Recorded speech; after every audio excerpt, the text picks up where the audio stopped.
Hello mga ka-journey. Check agad tayo ng plano kasi tumawag sa atin ang client. Kailangan na pala ng electrical works. At ito na. Sugod agad ang inyong ka-journey. Kasama natin ang dalawa nating makisig na ka-team.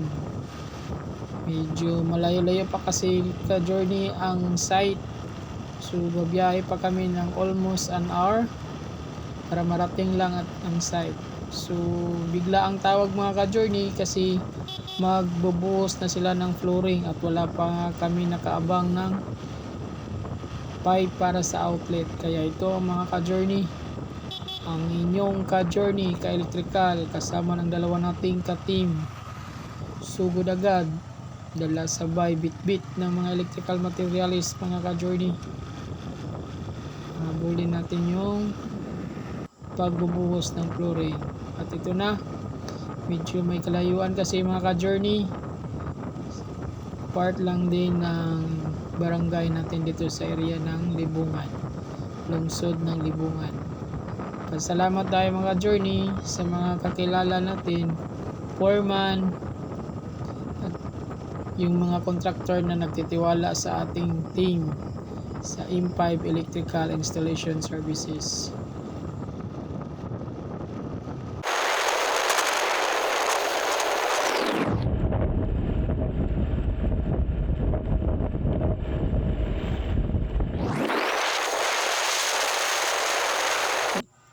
God is good mga ka-journey. Nakarating din tayo sa site.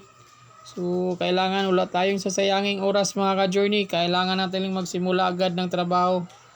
Kasi tayo lang ang dahilan. Kumbaga electrical kasi ang dahilan bakit na-delay yung pagbubuhos nila ngayon. So kailangan nating madaliin mga ka-journey. Kasi yan, yung nakaitim mga ka-journey, yan yung foreman nila. Thank you foreman sa paghihintay. So mabadaliin lang natin mga ka-journey. So agad birada yung team.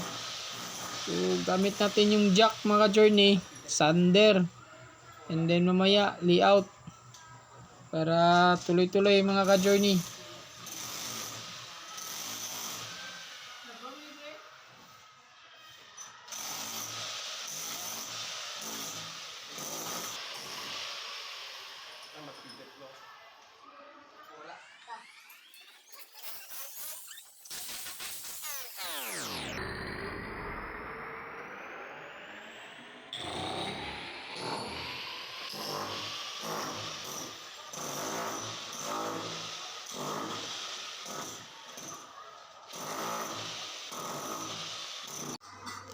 So ayan, tapos na tayo ng sander at saka yung jackhammer mga ka-journey. Yung kasama natin nagpapadikit na rin ng mga utility box at yung isa nagli-layout na rin ng pipe. So ayan na mga ka-journey, at natapos din namin.